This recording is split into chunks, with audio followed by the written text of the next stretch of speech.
junior doctor పై అత్యాచారం చేసి హత్య చేసిన దోషులను, జూనియర్ డాక్టర్ పై అత్యాచారం చేసి హత్య చేసిన దోషులను, జూనియర్ డాక్టర్ పై అత్యాచారం చేసి హత్య చేసిన దోషులను, జూనియర్ డాక్టర్ పై అత్యాచారం చేసి హత్య చేసిన దోషులను, జూనియర్ డాక్టర్ పై అత్యాచారం చేసినటువంటి దోషులను, కలకత్తా నగరంలో దోషులను అత్యాచారం చేసినటువంటి దోషులను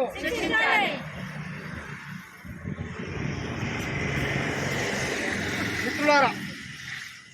ఆగస్టు 8వ తేదీన కలకత్తా నగరంలో జూనియర్ డాక్టర్ మౌనితపై కొంతమంది దుండగులు అత్యాచారం చేసి హత్య చేయడాన్ని